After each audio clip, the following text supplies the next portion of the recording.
앨리스 버그스트롬과 앨런 브라이스. 4월 13일 목요일이었다. 앨리스는 팬클럽 미국 본부에서 이제 막 5시간의 근무를 마쳤다. 오늘은 지난 몇 달 동안 쭉 해왔던 대로 선셋파크로 급하게 달려가 논문 작업을 하는 틀에 박힌 일상에서 벗어날 계획이었다. 대신 앨런을 만나러 가는 길이었다. 목요일은 앨런이 근무를 쉬는 날이어서 둘은 브로드웨이 588번지의 팬클럽 사무실에서 걸어서 2분도 채 걸리지 않는 소호의 스프링가에 있는 프랑스 식당 발타자르에서 늦은 점심을 호사스럽게 먹기로 했다. 어제 이번에는 다른 집행관이 또 다른 법원 명령서를 가지고 왔다. 그들이 받은 퇴거 통지서는 전부 넉장이 되었다. 이달 초 3번째 통지가 왔을 때 앨리스와 앨런은 다음 경고가 마지막이 되리라는데 의견의 일치를 보았다. 그때는 불법 거주자 딱지를 달고 싫어도 이사를 가야 할 것이다. 오늘 오후 맨해튼에서 만나기로 약속한 것도 그 때문이었다. 상황을 의논하고 다음에 어떻게 하면 좋을지 공격적이고 성급한 선언을 앞세우는 빙이 없는 자리에서 차분하고 신중하게 생각해 보기로 한 것이다. 점심 식사와 저녁 식사 사이에 조용한 막간에 이 비싸고 우아한 레스토랑이야말로 차분하고 신중한 논의를 위해 더없이 좋은 장소가 아니겠는가. 제이크는 이제 남이 되었다. 1월 5일 마지막으로 본 후로 앨리스가 단단히 준비해온 최후의 결전은 2월 중순에 있었다. 마지막 대화에서 가슴 아팠던 것은 그가 자기들의 현재 상황에 대한 그녀의 의견에 주저없이 동의하고 이쯤에서 끝내고 각자의 길을 가자는 제안을 덥석 받아들였다는 것이었다. 그는 자기에게 문제가 있지만 그녀와 함께 있어도 더 이상 흥분되지 않고 더는 그녀와의 만남이 기다려지지 않는 것도 사실이라고 했다.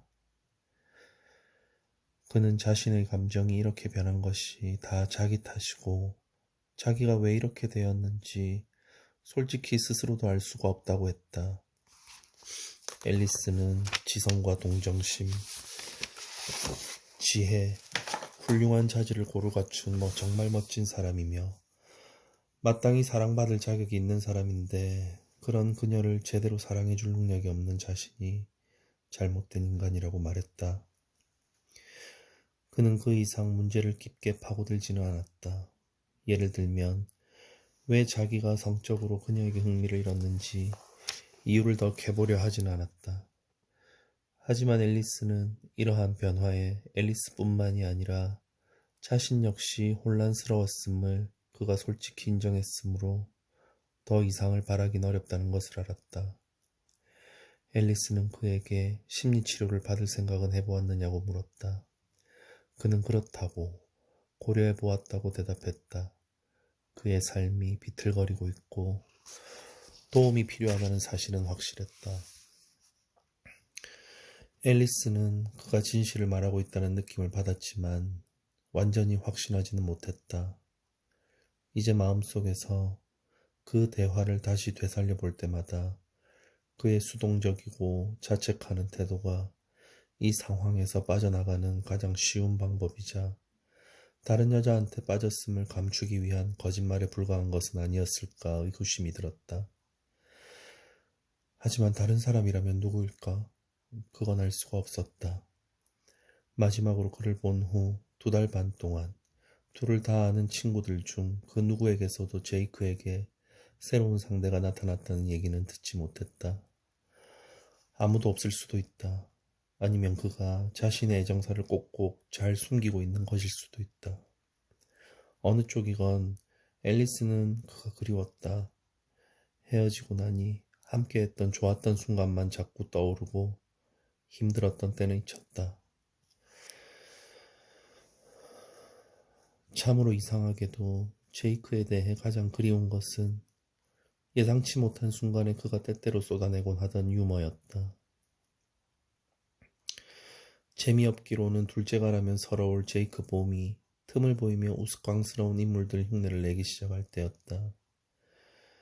대개는 외국 억양을 진하게 쓰는 러시아인, 인도인, 한국인 흉내였다. 그는 깜짝 놀랄 정도로 그런 흉내를 잘 냈고 목소리도 그럴듯하게 흉내냈지만 그건 당연히 예전의 제이크, 1년 전의 제이크였다. 실은 그런 웃기는 인물들 흉내를 내어 그녀를 웃겨주는 짓을 안 하게 된 지도 한참 지났다. 미스 앨리스 키스해 주어요. 미스 앨리스. 다른 사람이 금방 나타날 것 같지 않아 걱정이 되었다. 이제 30살인데 자식도 없이 늙을 발자일지도 모른다고 생각하면 두렵기만 했다. 그렇지만 세심한 식단 조절보다도 식욕을 잃은 탓에 체중이 빠졌다. 70kg이 그녀에게는 딱 적당한 체중이었다. 제이크와 헤어지고 이제는 자기 몸을 만져줄 사람이 없고 보니 몸매에 대한 생각은 덜 하게 되었지만 자기 몸에 생각이 미치더라도 더는 자신을 구역질나는 암소라고 생각하지는 않게 되었다. 논문은 그와 이별한 후 보름 동안 중단 상태였지만 앨리스는 다시 몸을 추스리고 이전보다 더 열심히 지필에 매진했다. 사실 정말 열심히 해서 이제 결론까지 들어갔고 대충 열흘이면 초고를 완성할 수 있을 것 같았다. 지난 3년간 논문은 그 자체로 목표였고 그녀가 올라야 할 산이었다. 하지만 정상에 오른 다음 어떻게 할지에 대해서는 거의 생각해 본 적이 없었다. 이제 그 생각을 해본다면 다음 단계는 어딘가 교수직에 지원하는 것이 되리라고 흡족하게 상상했다. 바로 그 때문에 긴 세월 동안 박사 학위를 받으려고 아등바등 애를 써온 것이 아닌가. 그러나 이제 목표가 눈에 들어오게 되니 그 문제를 다시 검토해보게 되었다. 과연 가르치는 것이 답인지 더는 확신이 없었다. 여전히 그쪽으로 시도해보고 싶은 마음은 있었지만 작년에 외래 강사로 일하면서 별로 만족스럽지 않았던 경험 탓에 앞으로 40년간 영문과에서 일하면서 얻을 성취감이 온갖 거생을 다 견디게 해줄 수 있을지 의문스러웠다. 지난달쯤 다른 가능성들이 머리에 떠올랐다. 예를 들면 팬클럽에서 더 비중있고 힘든 일을 맡는다든가 팬클럽의 일은 생각했던 것보다 훨씬 더 마음에 들었다. 영문과에서 자리를 얻으려면 그 일을 그만두어야 하겠지만 놓고 싶지 않았다. 취직을 한다면 뉴욕 남쪽이나 서쪽으로 1300km는 떨어진 대학에 적을 두게 될 공산이 컸다. 문제는 바로 그거야. 그녀는 레스토랑 문을 열고 들어서면서 혼자 말을 했다. 일자리가 아니라 장소가 문제다. 그녀는 뉴욕을 떠나고 싶지 않았다. 할 수 있는 데까지 이 거대하고 사람 살 곳 못 되는 도시에서 계속 살고 싶었다. 이렇게 오랜 세월을 보내고서 다른 곳에서 산다는 것은 생각하기도 힘들었다. 앨런은 벌써 와서 레스토랑 동쪽 벽을 따라 놓인 테이블에 자리를 잡고 앉아 친구가 나타나기를 기다리며 화이트와인 한 잔을 홀짝이고 있었다. 앨런은 앨리스의 전 남자친구가 지난 몇 달 동안 무슨 짓을 하고 다녔는지 앨리스보다 더 많이 알고 있었다. 하지만 빙에게 비밀을 지켜주겠노라고 약속했고 앨런은 한 입으로 두말하는 사람이 아니었으므로 그런 사정에 대해 앨리스에게는 입도 뻥긋하지 않았다. 빙은 올해 들어 넉 달 동안 계속해서 일주일에 한두 번씩 포즈를 취해 주었다. 그 무렵에는 두 사람 사이의 벽들이 아니 실은 전부 다 사라졌다. 둘은 다른 사람에게는 털어놓고 싶지 않았던 비밀들을 서로 공유했다. 예를 들면 앨런은 빙이 마일스에게 미쳐있다는 것을 알게 되었고 남자와 남자 사이의 문제에 대한 그의 근심과 자신의 정체성에 대한 의구심도 알게 되었다. 1월 말의 어느 날 빙이 술기운을 빌려 맨해튼에 있는 제이크의 작은 아파트에 찾아가 그가 그렇게도 간절히 원하는 렌조 마이클슨과의 인터뷰를 주선해주겠다는 약속을 내세워 앨리스의 예전 연인에게 성관계를 갖자고 유혹했다는 것도 알고 있었다. 그것이 빙의 자기 발견을 위한 처음이자 마지막이 될 실험이었다. 그는 제이크 봄의 품 안에서, 입속에서, 몸속에서도 쾌락을 찾아내지 못했다. 마일스에게 여전히 강하게 끌리고 있다 해도 상대가 마일스라 할지라도 남자와 관계를 갖는 데에는 관심이 없다는 것을 내키지 않아도 인정하는 수밖에 없었다. 반면 제이크는 빙이 의심했던 대로 사춘기 때 동성애를 여러 번 경험한 적이 있었다. 그는 빙과의 관계에서 많은 쾌락을 얻었고 그 덕분에 생각했던 것과는 달리 남자에 대한 관심이 시간이 흘렀어도 줄어들지 않았음을 깨달았다. 2주 후 앨리스가 그를 마지막 결전으로 끌어냈을 때 그는 그 다른 관심사를 쫓기 위해 그녀와의 관계를 조용히 접기로 했다. 제이크와 빙이 여전히 연락을 주고받고 있었으므로 앨런은 이런 사정을 알고 있었다. 제이크는 빙에게 자기가 어떻게 했는지 말해주었고 빙은 이를 또 앨런에 전했고 앨런은 침묵을 지켰다. 앨리스는 아무것도 몰랐지만 제이크 없이 훨씬 더 잘 지냈다. 앨런은 세상 경험을 통해 머지않아 앨리스가 다른 남자를 찾아내게 될 것이라고 믿었다. 이것이 새로운 앨런이었다. 지난달 자신의 몸과 함께 발전시켜온 새로운 관계를 표현하기 위하여 자기라는 인간을 외부에서 얽어매고 있는 것들을 점검한 앨런 브라이스. 자신의 마음과 함께 발전시켜온 새로운 관계의 산물인 앨런 브라이스. 그리하여 가장 내면 깊은 곳에 있는 자아와 함께 발전시켜온 새로운 관계의 산물인 앨런 브라이스였다. 3월 중순의 어느 대담하고 결정적인 한 주 동안 그녀는 길고 덥수룩한 머리카락을 1920년대 스타일의 짧은 단발로 자르고 옷장과 서랍 속의 옷들을 죄다 내던지고 외출할 때마다 립스틱, 연지, 아이라이너, 아이섀도우, 마스카라로 얼굴 단장을 하기 시작했다. 그리하여 모리스 헬러의 일기 속에 온순하다고 묘사되었던 여자, 그녀를 아는 이들에게 오랫동안 연민과 보호 본능을 불러일으켰던 그 여자에게서 늘 풍기던 어딘가 피해자 같고 겁 많고 모호한 분위기는 이제 사라졌다. 발타자르의 동쪽 벽을 따라 붙여놓은 긴 의자에 앉아 검은색 가죽 미니스커트에 딱 붙는 캐시미어 스웨트 차림으로 화이트 와인을 마시며 문을 들어서는 앨리스를 바라보고 있으니 그녀 곁을 지나가는 사람들마다 고개를 돌려 쳐다보았다. 앨런은 쏟아지는 시선에 기분이 우쭐해지고 자기가 그곳에서 가장 호감을 사는 여자라는 사실에 기분이 좋아졌다. 외모 면에서의 이러한 엄청난 변화는 앨리스와 제이크가 비틀거리던 로맨스의 종지부를 찍고 불과 일주일 후 2월에 일어났던 뜻밖의 사건에서 비롯되었다. 다름 아닌 벤저민 세뮤얼스. 9년 전 남부 버몬트에 있던 그의 부모님의 여름 별장 정자에서 앨런을 임신시켰던 바로 그 고등학생이 파크슬로프나 인근 지역에서 새 들만한 아파트를 찾으러 앨런이 일하는 부동산 사무실을 찾아온 것이다. 25살의 벤저민 세뮤얼스는 이제 어엿한 성인이 되어 7번대로의 T 모바일 상점에서 휴대전화 판매 사원으로 일하고 있었다. 대학은 중퇴했고 부모님이 바랐던 대로 법이나 의학 쪽에 전문직을 갖기에는 지적인 능력이 부족한 젊은이였지만 아름다운 축구선수의 육체를 지닌 아름다운 소년에서 이제는 훌쩍 큰 아름다운 남자로 성장하여 예전과 전혀 다름없이, 아니 예전 그 어느 때보다도 더 잘생긴 미남이 되어 있었다. 그는 처음에는 앨런을 알아보지 못했다. 앨런은 자기와 마주 앉은 이 어깨 떡 벌어진 청년이 오래전 자신을 주었던 그 소년이 맞는지 긴가민가했지만 그가 임대 신청서 양식에 빈칸을 다 채울 때까지 기다렸다가 자기 이름을 밝혔다. 앨런은 그가 기뻐할지 어떨지 몰라서 자기를 기억이나 할 수 있을지 알 수 없어서 조용히 머뭇거리며 말했지만 벤 세뮤얼스는 그녀를 기억하고 있었다. 벤 세뮤얼스는 그녀를 다시 만나게 되어 기뻐했다.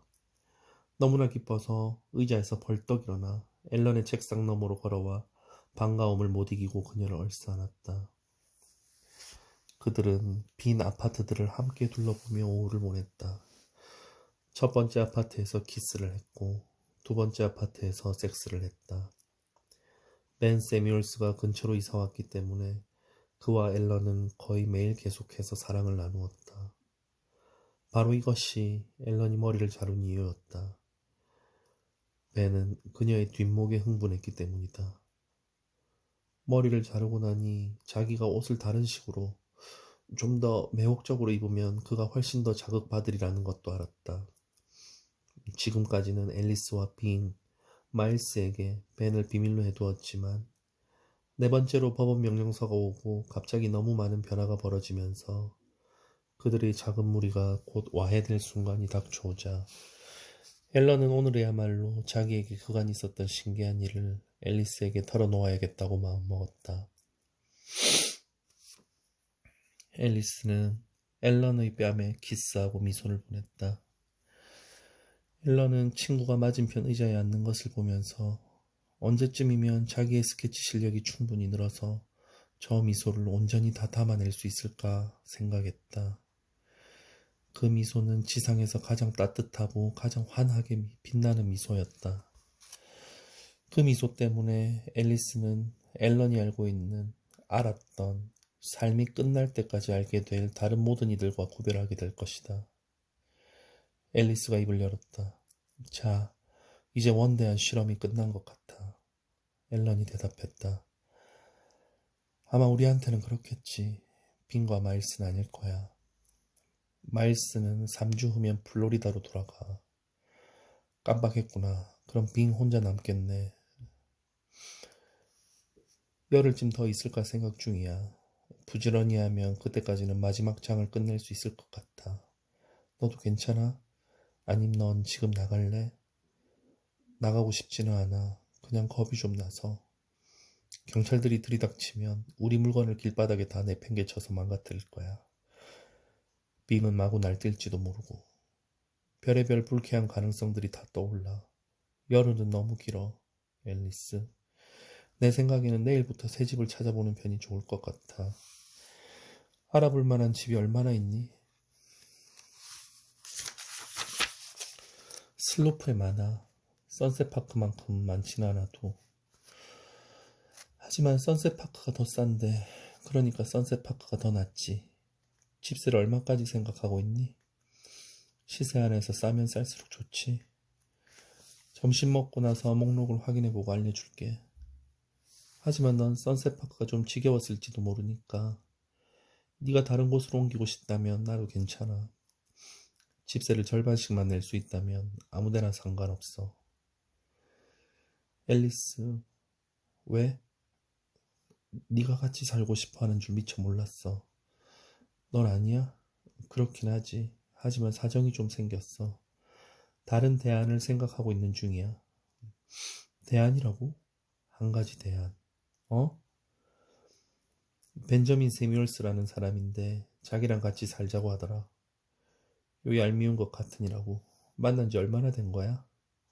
두어 달 되었어. 두어 달이라고? 어떻게 그럴 수가 있니? 2달이나 되었으면서 나한테는 입도 뻥긋 안 하다니. 누구한테 말할 수 있을 만큼 확신이 없었어. 말할 거리도 되기 전에 확 불타올랐다 사그라지는 불장난 같은 관계가 될지도 모른다고 생각했어. 하지만 점점 일이 커진 것 같아. 한번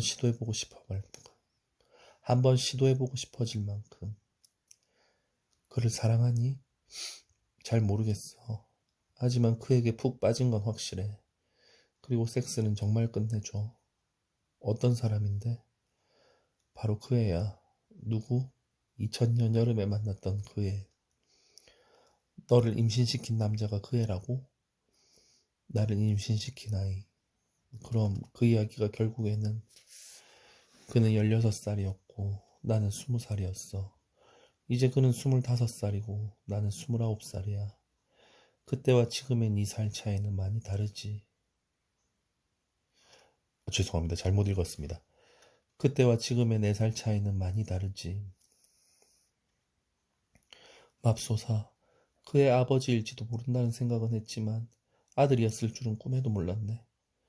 그래서 말할 수가 없었던 거야. 그 애는 너무 어렸거든. 곤란하게 만들고 싶지 않았어. 그 애는 무슨 일이 있었는지 알고 있었니? 그때도 몰랐고 지금도 몰라. 굳이 말할 필요도 없잖니. 안 그래? 25살이랬지. 그럼 지금은 무슨 일을 하고 있니? 대단치는 않아. 별 볼 일 없는 따분한 일을 하고 있고 머리도 그다지 좋지 않아. 하지만 나를 너무 좋아해, 앨리스. 아무도 나한테 그보다 더 잘해준 사람은 없었어. 우린 5번가에 있는 그의 아파트에서 매일 오후 점심시간마다 섹스를 해. 그가 나를 만질 때면 기절할 것 같아. 그의 몸은 질리지가 않아. 미칠 것만 같아. 아침에 눈을 뜨면 새삼 행복하다는 느낌이 들어. 이렇게 행복하다고 느껴본 건 정말 오랜만이야. 잘됐다, 엘. 그래, 잘된 일이지. 이렇게 될 줄 누가 알았겠어?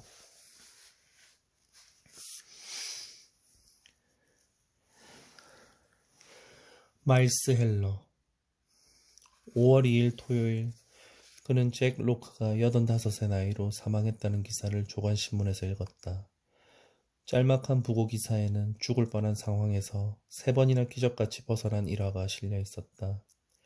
벌지 전투에서 쓰러진 전우들, 전쟁 후 비행기 추락사고, 산골짜기로 굴러떨어진 버스.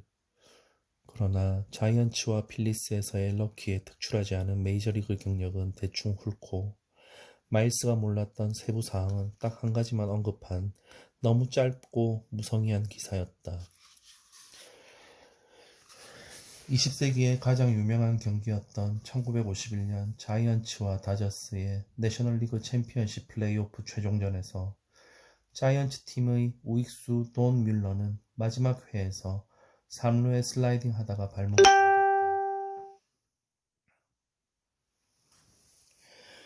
자이언츠가 결정적인 홈런으로 경기를 이기지 않고 동점만 만들었다면 로크는 다음 회에서 뮬러 대신 나갔을 것이다.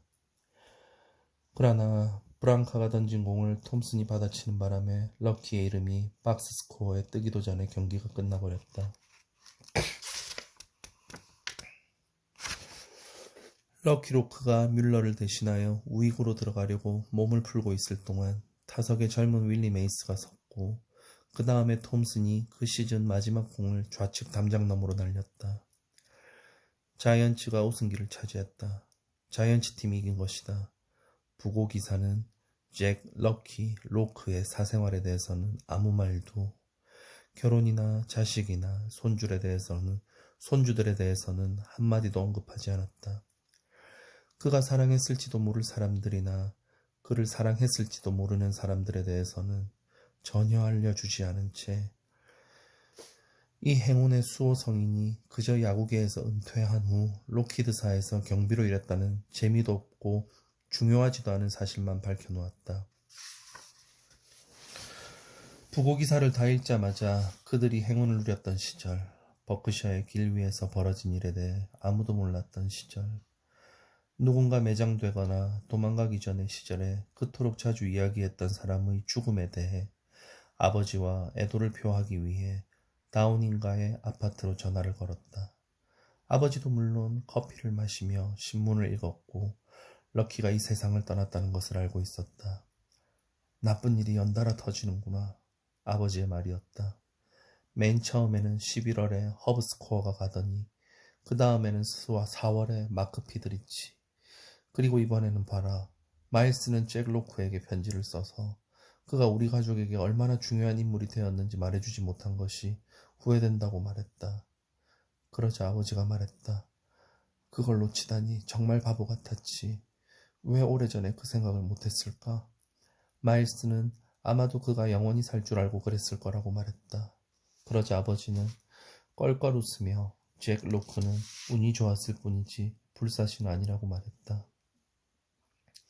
우리가 그를 수호 성인으로 여겼다 하더라도 수호 성인 역시 죽는다는 것을 잊지 말아야 한다. 이제 최악의 일들은 다 지나갔다. 마일스가 징역살이로 여겼던 생활에서 해방된 것이 불과 20일 전이었다. 이제 플로리다로 돌아가 필라가 졸업하기를 기다렸다가 다시 뉴욕으로 돌아와서 초여름 내내 시내에 살 곳을 알아보러 다닐 것이다. 아버지는 놀랍게도 그들이 아파트를 구할 때까지 다운인가에서 함께 지내도 좋다는 너그러운 제안을 해놓았다. 그 말은 필라가 퇴거 통지서가 날아 들어오기 전에도 벌써 공포에 질려 덜덜 떨었던 선셋파크의 집에서 더 머물지 않아도 된다는 뜻이었다. 얼마나 지나면 경찰들이 들이닥쳐 그들을 쫓아낼까? 앨리스와 앨런은 이미 서둘러 떠나기로 마음을 정했다. 이틀 전 저녁 식탁에서 그들이 결정한 바를 알리자 빙은 펄쩍 뛰었지만 그들 둘의 뜻은 확고했다. 마일스도 지금으로서는 그들의 생각이 유일하게 합리적인 해결책이라고 생각했다. 앨런이 앨리스에게 집세가 적당한 다른 곳을 찾아주는 대로 그들은 곧바로 이사를 할 것이다. 아마도 다음 주 중반쯤이 될 듯했다. 그들과 비슷한 처지였다면 마일스 역시 나갔을 것이다.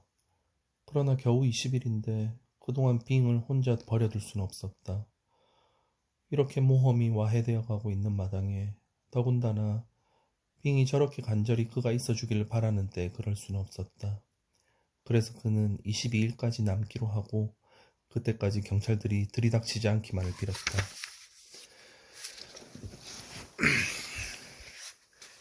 그는 20일만 버티기로 했지만 결국 그렇게는 안 되었다. 둘째 날, 셋째 날을 보내고 넷째 날 이른 아침 현관문 두드리는 소리가 요란하게 울렸다. 마일스는 주방 뒤에 있는 아래층 침실에서 잠을 자고 있었다. 잠에서 깨어 옷을 주워 입었을 때쯤 벌써 집으로 경찰들이 밀고 들어왔다. 계단을 쿵쿵대며 올라가는 육중한 발걸음 소리가 들리고 목이 터져라 외쳐대는 빙의 성난 고함 소리가 들렸다. 누군가에게 물러서라고 컴퓨터만은 손대지 말라고 소리 지르는 앨리스의 목소리가 들리고 경찰들의 고함 소리가 들려왔다. 경찰들이 몇 명이나 왔는지는 알 수 없지만 둘셋쯤 될 것 같았다. 그가 방문을 열고 주방을 가로질러 현관에 닿았을 때에는 위층의 소란이 요란스러운 아우성으로 바뀌고 있었다. 오른쪽을 흘끗 보자 대문이 열려있는 것이 보였다. 앨런은 손으로 입을 막고 겁에 질린 공포에 질린 눈을 휘둥그레 떤 채 현관에 서 있었다. 오른쪽으로 눈을 돌렸다가 계단 위에서 시선이 멎었다. 계단 맨 위에 앨리스가 있었다. 덩치 큰 앨리스가 몸집이 집채만한 경찰의 팔에서 빠져나오려고 몸부림을 치고 있었다. 바로 그 다음 눈을 더 위로 들어보니 역시 계단 위에서 두 번째로 덩치 큰 경찰이 한 손으로는 빙의 머리카락을 움켜쥐고 다른 한 손으로는 그의 등을 야경봉으로 쿡쿡 찌르며 손목에 수갑을 채우고 있었다. 그가 막 몸을 돌려 집에서 도망치려는 찰나 첫 번째 몸집 큰 경찰이 앨리스를 계단 아래로 떠미는 모습이 눈에 들어왔다. 앨리스는 나무 계단의 머리 옆쪽을 세게 부딪히며 그가 있는 쪽으로 굴러떨어졌다. 그녀를 떠민 거구의 경찰이 계단을 달려내려오자 마일스는 자기가 무슨 짓을 하고 있는지 미처 생각할 틈도 없이 움켜진 주먹을 경찰의 턱에 날렸다. 경찰이 쓰러지자 마일스는 몸을 돌려 집을 뛰쳐나오다가 현관에 선 앨런을 발견하고 왼손으로 그녀의 오른손을 움켜잡아 현관 앞 계단을 끌고 내려갔다. 둘은 달리기 시작했다. 그린우드 묘지 입구는 모퉁이만 돌면 바로였다. 그들이 달려간 곳이 바로 그곳이었다. 뒤를 쫓는 사람이 있는지 없는지도 확실치 않았다. 그러나 마일스는 집 안에 있던 경찰이 셋이 아니라 둘이었다면 부상을 입지 않은 경찰은 턱을 맞은 경찰을 돌볼 테니 자기들 뒤를 쫓아올 사람은 아무도 없을 것이라고 생각했다. 그래도 그들은 뛸 수 있는 데까지 뛰었다. 앨런이 너무 숨이 차서 더는 갈 수 없을 지경이 되자 그들은 잔디 위에 잠시 덜썩 주저앉아 찰스 에버렛 브라운, 1858, 1927이라고 적힌 묘비에 기대었다. 마일스는 손이 너무 아파서 부러진 것이 아닐까 걱정이 되었다. 앨런은 그에게 응급실에 가서 엑스레이를 찍어보자고 했지만 마일스는 괜찮다고, 그건 너무 위험하다고 대답했다. 몸을 숨기고 있어야 했다. 경찰관을 폭행했으니 범죄, 그것도 중죄였다. 그 개자식이 턱이 부러졌기를 바라긴 하지만 여자를, 그것도 세상에서 제일 훌륭한 여자인 앨리스 버그스트롬을 계단 아래로 집어던지는 놈의 면상을 갈겨준 데 전혀 후회는 없지만 어쨌든 그가 여태껏 겪어보지 못한 최악의 공경에 처했다는 것만은 의심의 여지가 없었다. 그는 휴대전화를 갖고 나오지 않았고 앨런도 갖고 있지 않았다. 그들은 누구한테 연락할 방법도 없고 빙이 체포되었는지 앨리스가 다치지는 않았는지 알 수가 없어서 그저 묘지 잔디 위에 앉아 있었다. 마일스는 너무 정신이 없어서 다음에 어떻게 하면 좋을지 계획을 세울 수가 없었다. 앨런은 평소처럼 6시 15분인가 30분쯤 일어나 현관에 서서 커피를 마시고 있는데 경찰이 들이닥쳤다고 말했다. 문을 열고 경찰들을 들인 사람이 바로 그녀였다. 그 상황에서 문을 열어주지 않고 어쩌겠는가. 그들은 위층으로 올라갔다. 경찰은 둘이었고 앨런은 두 경찰이 위층으로 올라갈 동안 현관에 그대로 서 있었다. 그리고 아수라장이 벌어졌다. 그녀에게는 아무것도 보이지 않았다. 앨런은 그대로 현관에 서 있었지만 빈과 앨리스는 고함을 질러댔고 두 경찰도 고함을 지르고 모두가 고함을 질렀다. 빙이 정황한 것이 틀림없다. 그가 먼저 싸움을 시작했을 것이고 앨리스는 논문과 책과 영화와 그녀의 논문 전부 3년간의 작업이 저장되어 있는 컴퓨터를 다 챙기기도 전에 자기를 쫓아낼까 두려웠을 것이다. 틀림없이 그 때문에 소리를 지르고 경찰과 싸우기 시작했던 것이다. 앨리스의 논문, 빙의 드럼, 지난 5달간 그린 수백 점에 달하는 앨런의 스케치, 그 모든 것들이 아직도 그 집 안에 있었다. 보나마나 이제 그 집은 봉쇄되어 출입이 금지되었을 것이다. 이제 모든 것이 영영 사라진 셈이다. 앨런은 울고 싶지만 울 수가 없다고, 너무 분해서 눈물도 안 난다고 말했다. 몸싸움을 해봐야 다 소용없었다. 왜 경찰들이 사람답게 행동하지 못하고 짐승처럼 날뛰는지 모르겠다. 아니, 울고 싶어도 울 수가 없다. 그러니 제발 마일스, 나를 안아줘. 마일스, 누군가 나를 안아줄 사람이 필요해. 그녀가 말했다. 마일스는 앨런을 감싸 안고 머리를 쓰다듬어 주었다. 그의 손을 어떻게든 해야 했다. 이제 부어오르고 있었다. 관절 주변 부분이 시퍼렇게 부풀어 올랐다. 뼈가 부러지지 않았다 해도 손에 얼음찜질을 해서 붓기를 가라앉혀야 했다. 혈종, 그는 딱 그 단어라고 생각했다. 피가 차서 국부적으로 부풀어 오르는 것. 피부 바로 밑에 피가 작은 웅덩이처럼 모이는 것이다. 손에 얼음찜질을 해야 했고 뭔가 좀 먹어야 했다. 그들이 묘지 잔디 위에 앉은 지도 거의 2시간이 지났다. 눈앞에 음식이 차려져 있다 해도 식욕이 동할 것 같지 않았지만 둘 다 배가 고팠다. 그들은 일어나 걷기 시작했다. 윈저 테라스와 파크 슬로프, 묘지로 들어서는 25번가 입구, 묘지에서 나가는 출구 쪽으로 무덤들을 빨리 지나쳐 걸었다. 7번대로에 닿자 6번가 쪽으로 계속 걸었다.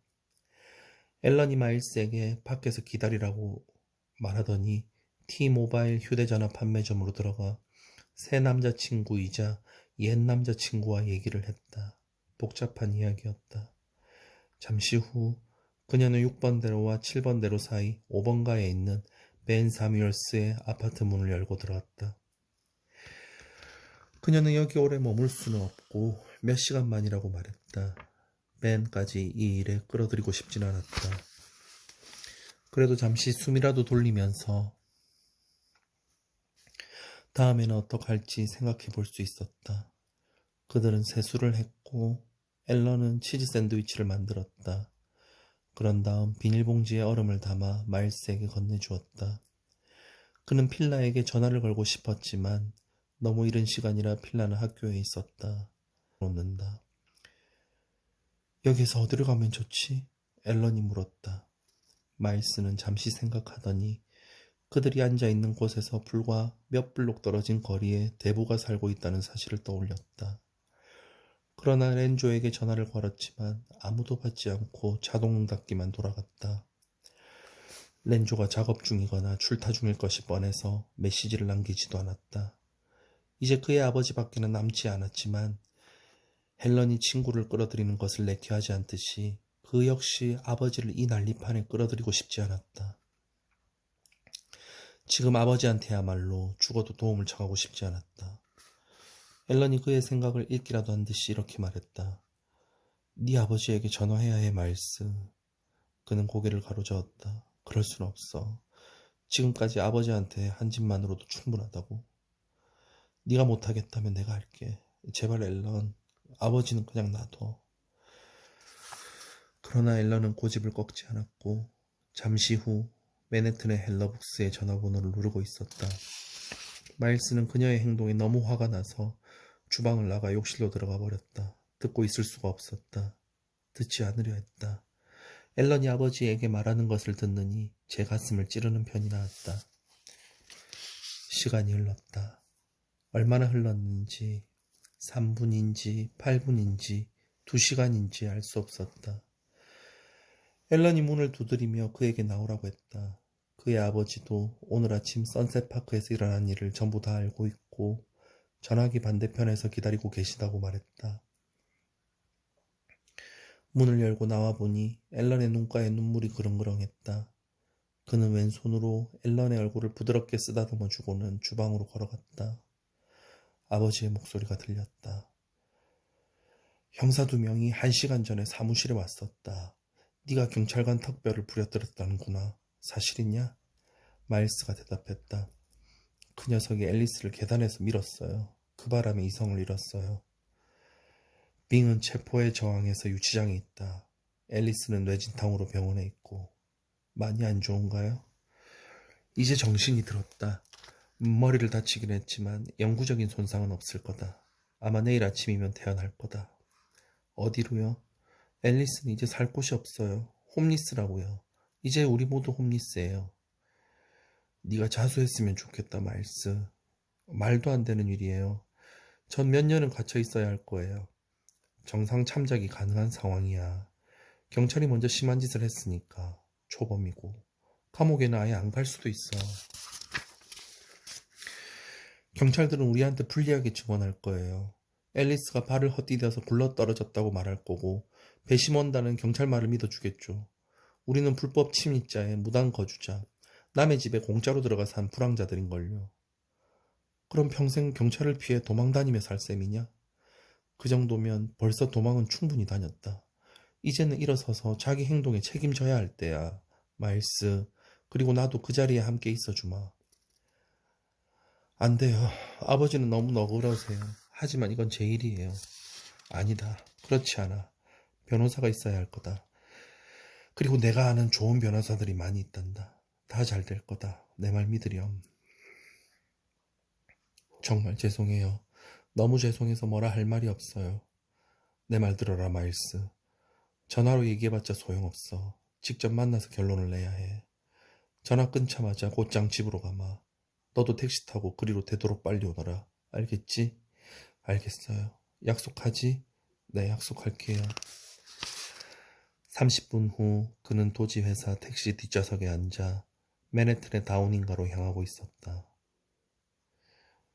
앨런은 그를 위해 그의 ATM 카드를 가지고 은행에 가서 현금 $1000를 뽑아 가지고 왔다. 그들은 키스하고 작별 인사를 했다.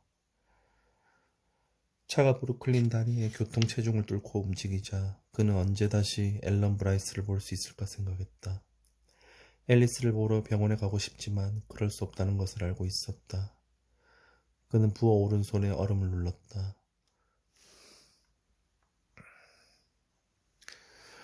손을 보면서 앨리스와 필라와 지난 겨울 보았던 영화에 나왔던 손을 잃은 군인을 떠올렸다. 전쟁에서 돌아왔지만 아버지의 도움이 없이는 옷을 벗고 잠자리에 들지도 못하는 젊은 군인의 이야기였다. 그는 지금 그 젊은이가 된 기분이었다. 아버지의 도움 없이는 아무것도 할 수 없는, 손이 없는 아이, 손 없이 살아야 하는 아이, 평생 그 손 때문에 곤란한 일만 겪어온 아이, 성나서 때리는 손, 성나서 밀치는 손. 영화에서 보았던 그 군인의 이름이 생각났다. 호머, 호머머였는데 시인 호머가 쓴 오디세우스와 텔레마코스의 재회 장면에서처럼, 그가 아버지와 재회했던 것처럼 오랜 세월이 지나 아버지와 재회했던 호머.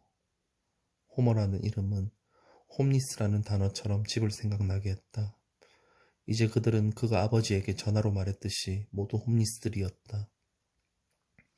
앨리스와 빙도 홈리스이고 그 역시 홈리스이다. 그가 쓰레기를 치웠던 집들에 살았던 플로리다의 사람들도 홈리스였다. 필라만 홈리스가 아니었다. 그는 이제 그녀의 집이다. 그런데 주먹 한 방으로 모든 것을 망가뜨렸다. 그들은 절대 뉴욕에서 함께 생활을 꾸리지 못할 것이다. 더는 그들에게 미래도 없고 더는 그들에게 희망도 없을 것이다. 이제 플로리다로 도망쳐 그녀와 함께 있는다 해도 그들에게는 아무런 희망도 없을 것이다. 그가 뉴욕에 남아 법정에서 싸움을 한다 해도 그들에게 희망은 없을 것이다. 그는 아버지를 실망시켰고 필라를 실망시켰고 모든 사람을 실망시켰다. 차가 브루클린 다리를 건널 때 그는 이스트강 건너편의 거대한 건물들을 바라보며 사라진 건물들, 무너지고 불타 더는 존재하지 않는 건물들, 사라져가는 건물들과 사라지는 손에 대해 생각했다. 미래가 없을 때 미래에 대한 희망을 갖는 것이 가치 있을까 생각해 보았다. 지금부터 어떤 것에도 희망을 갖지 말고 지금 이 순간, 이 스쳐 지나가는 순간, 지금 여기 있지만 곧 사라지는 순간, 영원히 사라져버리는 지금만을 위해 살자고 스스로에게 말했다. 선셋파크 여기까지입니다. 다음 페이지는 감사의 말입니다. 다음 사람들에게 고마운 마음을 전한다. 찰스 번스타인과 수전 B, 그리고 그들의 아들들 펠릭스, 마크 코스텔로, 팬클럽 미국 본부의 레리 시엄스, 세라 호프먼, 1998년 6학년 때 앵무새 죽이기에 관해 에세이를 썼던 내 딸 소피 오스터, 살아있다는 것의 낯섦이라는 말을 제안해준 시리 허스트베트.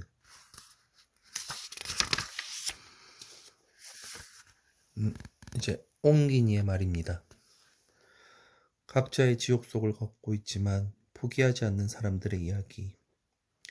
2010년 미국에서 출간된 포르스트의 신간 선셋파크가 드디어 우리 곁에도 왔다. 선셋파크에서도 폴 오스터는 기대에 어긋나지 않게 탁월한 이야기꾼의 솜씨를 발휘하여 우연인지 운명인지 엇갈리고 뒤엉키는 여러 인물들의 사연을 엮어나간다. 주인공인 28살의 청년 마일스 앨런은 자신에 대해서나 세상에 대해서나 아무것도 바라지 않으며 자신의 존재를 최소화하는 것만으로 삶의 유일한 목표를 삼고 살아가는 인물이다. 좋은 집안 배경과 뛰어난 재능조차 내던진 뒤 폐가를 정리하고 버려진 물건들의 사진을 찍는 일로 간신히 삶을 버텨나가는 그의 모습은 야망을 갖고 세상과 맞서야 할 젊은이다운 패기와는 거리가 멀다. 그는 자신의 무거운 과거에 사로잡히고 짓눌린 인물이다. 선셋파크에 등장하는 이런저런 인연의 고리들로 연결되는 많은 인물들을 풍요로운 소비사회 안에서도 경제 불황의 그늘에 고통받으며 각자 자신의 방식대로 출구를 찾으려 노력하는 이들이다. 가사 상태와도 같은 삶을 영위하는 마일스 외에도 선셋파크의 집을 무단 점유하고 살아가는 친구들 빈과 앨런, 앨리스는 아직 젊고 꿈이 있지만 현실은 그들에게도 녹록치 않다. 빈은 거친 재즈를 연주하는 밴드 활동과 자신만의 독특한 이론을 바탕으로 한 일종의 시위로서의 주택 무잔 정거를 통해, 앨런은 화가로서의 모색을 통해, 앨리스는 논문 집필과 사회활동을 통해 자신들을 억누르는 현실과 싸운다.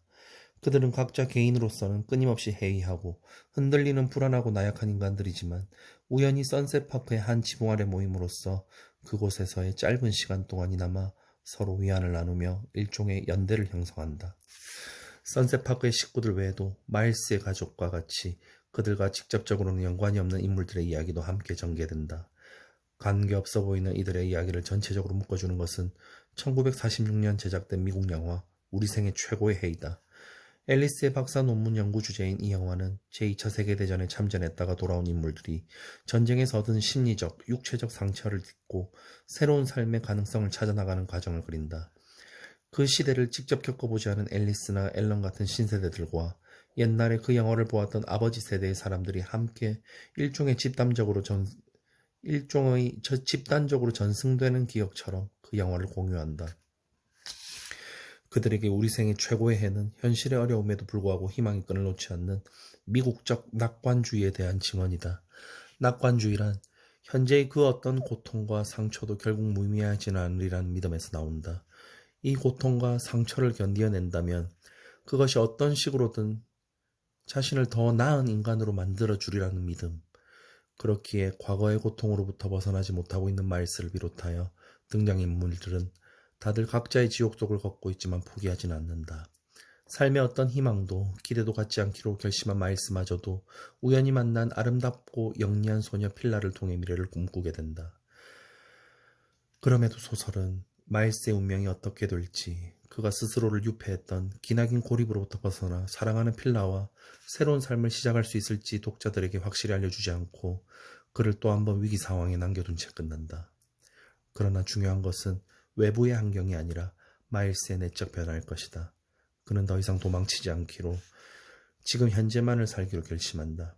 과거의 마일스는 폐가를 정리하고 버려진 것들의 사진을 찍으면서 선셋파크의 묘지를 배회하고 사라지는 것들, 더는 희망이 없는 것들의 그림자를 혼자서라도 기억하려 했다. 그러한 과거에 대한 집착은 현재로부터 도피하고 싶은 욕망에서 나온 것이다. 그러던 그가 여전히 미래에 희망을 걸지 않을지라도 더 이상 현재를 외면하지 않고 현재를 살기로 결심한 것만으로도 그에게는 새로운 시작을 의미할 것이다. 그 시작이 아무리 힘겨울지라도. 송은주. 끝까지 들어주셔서 고맙습니다. 선셋파크는 여기까지였습니다. 다음 편은 달의 궁전 다시 연재하겠습니다. 고맙습니다.